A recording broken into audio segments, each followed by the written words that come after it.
Dan pemirsa, berikutnya ini Nanik Sudaryati Deyang akan dilantik sebagai Kepala Badan Gizi Nasional. Ia ditunjuk untuk menggantikan Dadan Hindayana, Kepala BGN sebelumnya yang dicopot Presiden Prabowo Subianto pada 2 Juni lalu.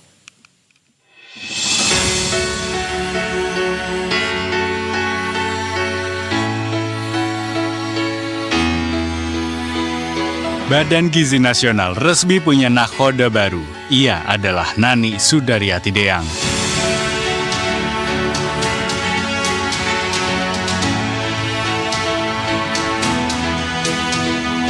Penunjukan Nani sebagai Kepala Badan Gizi Nasional diumumkan Prastio Hadi, Menteri Sekretaris Negara pada 2 Juni lalu. Saat itu ia mengumumkan pencopotan sejumlah pimpinan badan yang mengurus program prioritas Presiden Prabowo Subianto, yakni makan bergizi gratis, sekaligus menyampaikan sosok yang ditunjuk sebagai pimpinan baru BGN. Bapak Presiden mengambil keputusan untuk melakukan pergantian pimpinan Badan Gizi Nasional. Yang pertama adalah Saudara Dadan Hindayana sebagai Kepala Badan Gizi Nasional. Untuk selanjutnya, Bapak Presiden memutuskan untuk mengangkat Saudari Nani S. Deyang sebagai Kepala Badan Gizi Nasional yang baru. Lantas, seperti apa sepak terjang Nani S. Deyang hingga bisa sampai ke pucuk pimpinan Badan Gizi Nasional? Nani Sudaryati Deyang lahir di Madiun 3 Januari 1968. Ia tercatat pernah menempuh pendidikan sarjana biologi di Universitas Jenderal Sudirman sebelum melanjutkan ke jenjang Magister Ilmu Kehutanan di Universitas Gadjah Mada. Secara profesional, Nani mengawali karirnya sebagai seorang jurnalis yang pernah merambah ke level manajerial seperti pemimpin umum, direktur utama, hingga komisaris di beberapa media.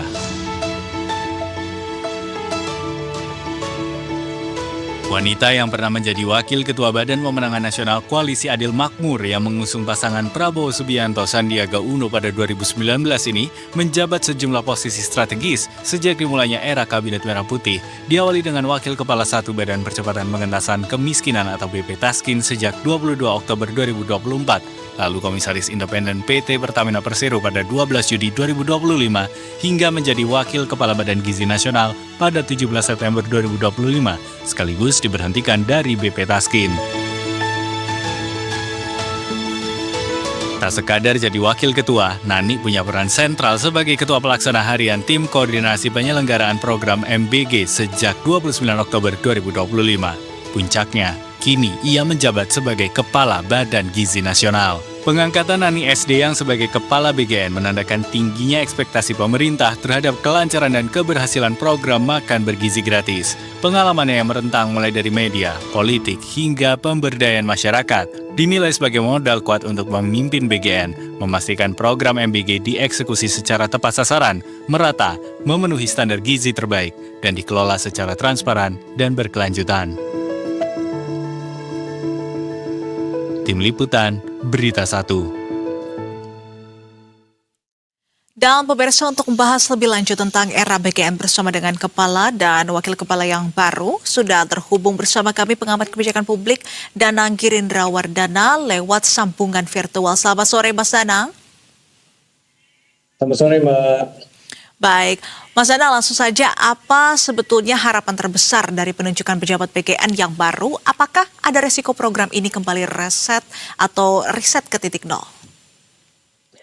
Ya, pertama kita apresiasi ya, aksi cepat tanggapnya Bapak Presiden untuk mengganti pimpinan BGN kemarin dengan pimpinan BGN yang baru. Ya, karena memang dugaan atau indikasi kuat terjadi proses ke pidana corruption ya, tudingannya kan begitu. Tetapi sekarang kita melihat bagaimana cepatnya proses penggantian ini, artinya kan tidak dilakukan dengan sistem merit yang diharapkan bisa dilakukan lebih dahulu gitu. Karena mengingat juga Bu Nani ini kan juga wakil ketua pada waktu periode kemarin kan ya. Jadi ada kemungkinan terjadi konflik of interest, terjadi apa yang kita sebut dengan confidentiality konflik ya, ada rahasia-rahasia yang harus dijaga pada saat beliau menjabat sebelumnya. Ya. Nah, mungkin masalah-masalah seperti ini yang harusnya menjadi satu concern besar sehingga penyelenggaraan BGN di masa depan nanti bisa jauh lebih profesional, lebih bagus lagi, bebas dari kolusi dan nepotisme gitu. Nah, yang menjadi problem besar saat ini adalah proses manajemen di dalam BGN tersebut kan, di mana tergampang sekali terjadi tindak pidana korupsi di situ. Nah, kami khawatir dengan kecepatan yang dilakukan Bapak Presiden, meskipun bagus, tapi masih menyisakan kekhawatiran adanya sistem merit yang tidak dilakukan dengan cukup proporsional di sini. Baik, Mas Danang, jadi artinya melihat adanya pola manajemen perubahan yang dilakukan oleh pemerintah dalam hal ini adalah Presiden Prabowo Subianto, ada kekhawatiran artinya apakah langkah cepat ini seperti justru menunjukkan keseriusan evaluasi atau sebaliknya ini beresiko menimbulkan guncangan implementasi di lapangan mengingat pada saat perubahan ini program MBG sedang melakukan ekspansi secara besar-besaran. Anda melihatnya seperti apa? Iya. Pertama harus kita lihat bahwa apresiasi kepada Bapak Presiden ya, itu cepat dan luar biasa lah, bahwa ternyata beliau juga mendengar adanya begitu banyak masukan dari publik tentang ketidaksempurnaan program MBG pada masa kemarin gitu kan. Dan yang kedua kita juga harus tidak boleh hilang dari ingatan begitu belasan ribu anak-anak kita yang terkena masalah dari kualitas penyajian makanan yang mengandung racun atau apalah gitu yang kemudian menjadi masalah besar. Artinya Bapak Presiden kan mendengar hal itu. Dan kemudian terjadi satu tindak pidana korupsi yang mungkin terjadi oleh pimpinan lama yang ini menjadi kombinasi dari seluruh kejadian. Iya Mbak. Dari seluruh kejadian atau bauran permasalahan dari Badan Gizi Nasional. Nah, saya kira ya prinsip-prinsip penting di dalam penyelenggaraan pemerintahan yang bersih dan berwibawa gitu kan harus dilakukan dengan metode yang lebih mendengarkan aspirasi publik gitu. Dan tidak pernah terjadi sebelumnya bahwa BGN atau manajemen BGN sebelum itu benar-benar mendengarkan aspirasi masyarakat yang muncul di media sosial ataupun media-media mainstream. Salah satu contoh bagaimana pengadaan barang dan jasa yang begitu masif terjadi tetapi tidak langsung terkait dengan makanan atau gizi yang disajikan oleh anak-anak. Nah, ini menjadi salah satu titik untuk membuat satu respon perbaikan di kepemimpinan Ibu Nani ke depan ini. Jadi kami masih lihat ya seharusnya Ibu Nani punya pengalaman yang cukup untuk bisa membawa perubahan di BGN ini secara lebih drastis lagi, tidak lagi perubahan gradual, ini harus drastis sehingga dalam waktu cepat public trust bisa semakin meningkat dan semakin apresiasi kepada program-program prioritas pemerintah. Hanya masalahnya adalah ketika begitu cepat dilakukan kan terjadi apa yang kita sebut dengan ketidaksempatan Presiden dan manajemen istana untuk melakukan evaluasi secara menyeluruh terhadap manajemen ataupun terhadap person-person yang terkait dengan manajemen tersebut. Ini kan cuma waktu 1 hari dan kami tidak melihat bagaimana itu bisa dilakukan secara proper untuk mengganti pemimpinnya. Itu Mbak. Baik, jadi menurut Anda jurus apa yang harus dimiliki oleh pemimpin baru BGN untuk bisa memperbaiki program MBG, terutama ini dalam hal koordinasi lintas kementerian dan juga lembaga yang selama ini tentunya menjadi PR di era dan CS nih, Mas Danang? Ya, concern besar kita kan pada masalah penggunaan anggaran yang sedemikian besar ya. Betul. 350 sekian triliun itu anggaran yang sangat besar sehingga muncul lelucon-lelucon yang digunakan untuk mengkritisi program itu. Kalau mengukur biaya-biaya pelayanan publik ya ukur aja dengan 1 hari MBG yang kurang lebih 1 triliun kan begitu. Ini kan lelucon-lelucon dari kritik dari publik kepada pemerintah. Nah, artinya apa? Concern terbesar di dalam penyelenggaraan BGN ini sebenarnya bukan soal gizi, bukan soal proyek dengan ambisi visi yang luar biasa ini, tetapi masalah penggunaan anggarannya. Sehingga sektor lain akan menjadi iri dengan itu. Contoh lihat sektor pendidikan yang langsung terkait dengan sekolah. Guru-guru kita juga masih belum bisa dientaskan dari program kesejahteraan mereka yang saat ini masih begitu minim gitu. Guru honorer, guru PNS kan juga masih minim sekali.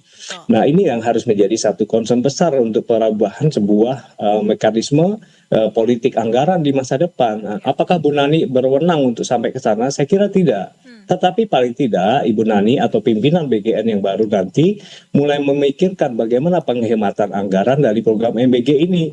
Ingat, ada dua hal yang paling utama. Satu, politik anggaran. Yang kedua adalah manajemen anggaran.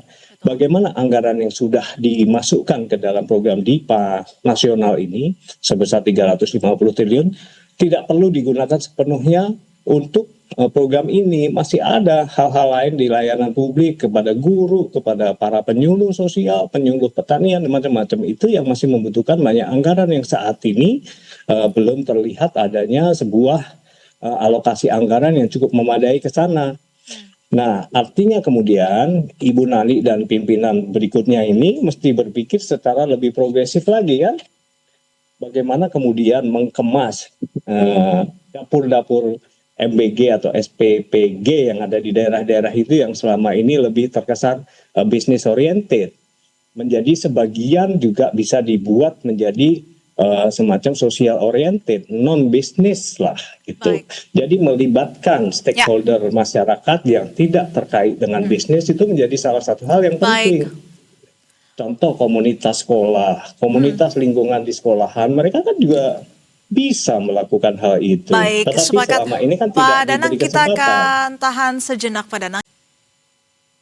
Yes, Mbak, masih. Baik, Mas Danang, tadi Tenang kita melihat lihat, tadi.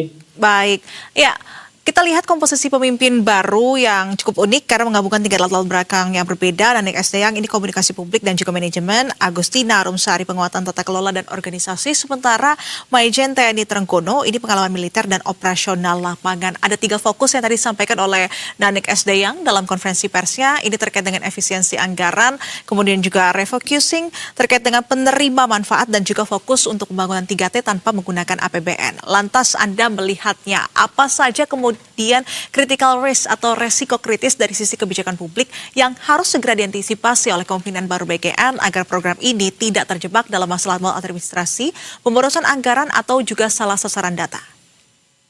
Ya, seperti yang kami sampaikan di depan tadi, bahwa masalah utama di BGN ini adalah manajemennya, ya. Manajemennya ini akan baru pertama kali sebuah institusi atau KL, ya, lembaga pemerintah dibangun dengan anggaran yang sangat-sangat besar tanpa kami lihat adanya persiapan yang cukup melalui program pilot project atau apa itu.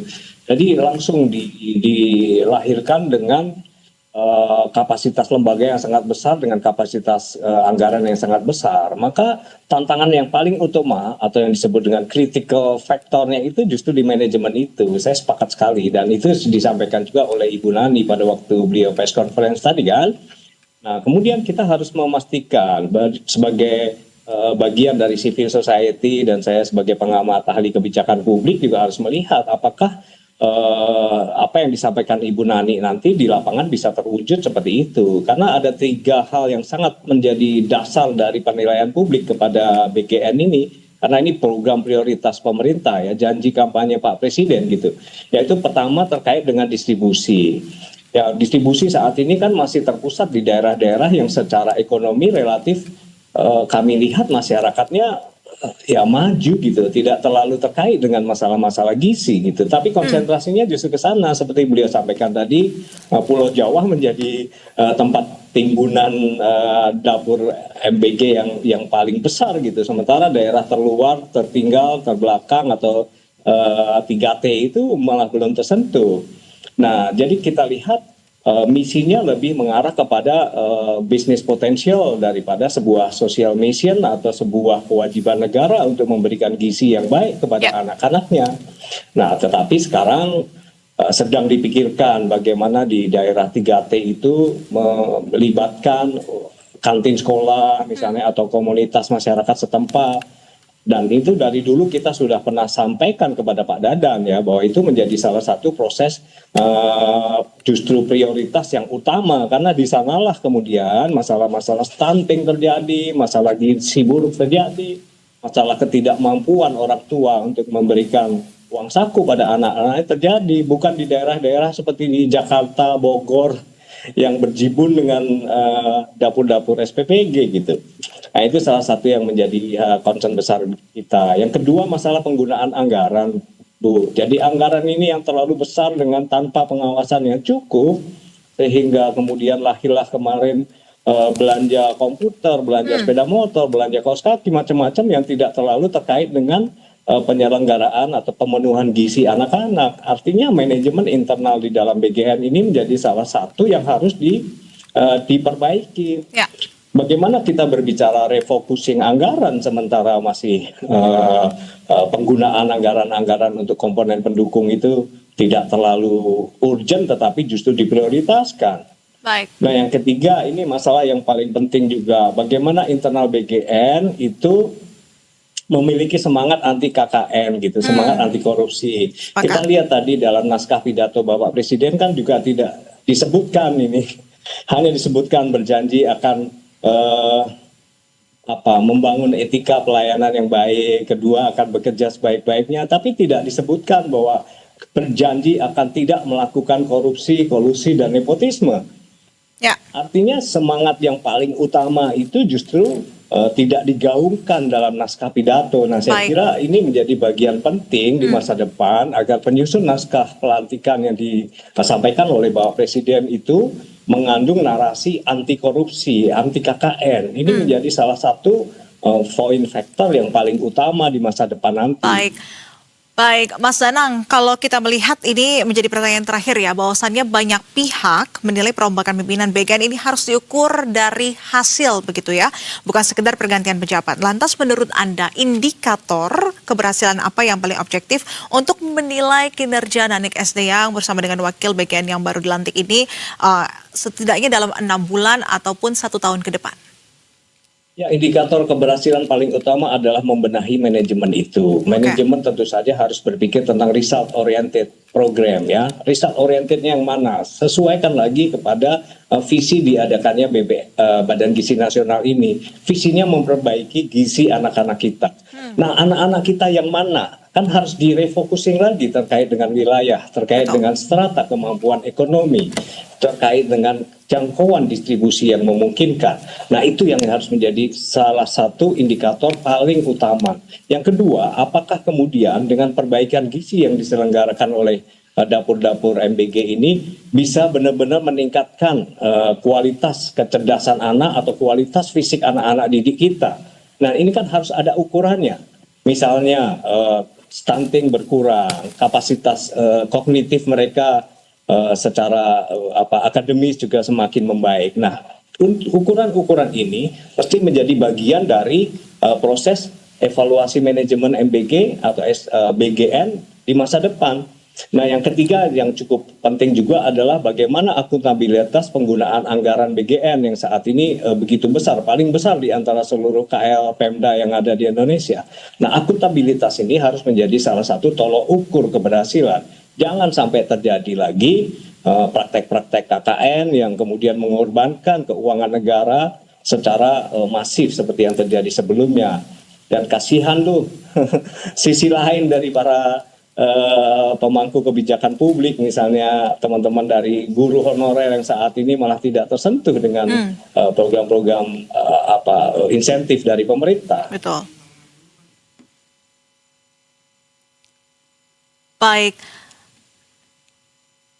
Baik, lantas Mas Danang, jadi terakhir apa kemudian menjadi catatan Anda dan harapan Anda untuk program MBG di bawah kepemimpinan Bu Nanik SD yang ini? Singkat saja Mas Danang.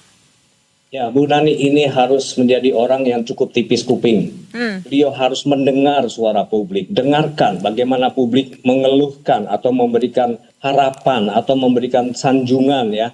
Ada prestasi yang bagus, itu perlu diamini. Terima kasih, nanti akan kembangkan lebih bagus lagi. Tapi jangan menjadi antipati pada kritik-kritik yang negatif gitu. Karena itu real di lapangan, terlihat real bagaimana masyarakat kita pengen berperan aktif memberikan koreksi kepada BGN, mengingat mereka ini mempertaruhkan kesehatan atau bahkan nyawa anak-anak mereka untuk mengkonsumsi dapur-dapur MBG itu.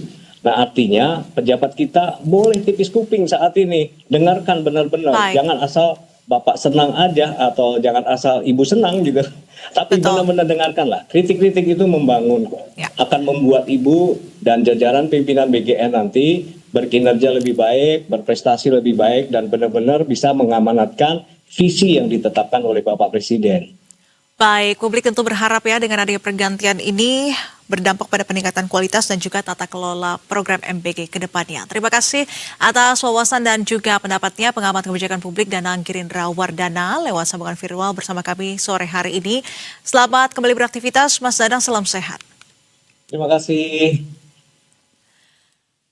Dan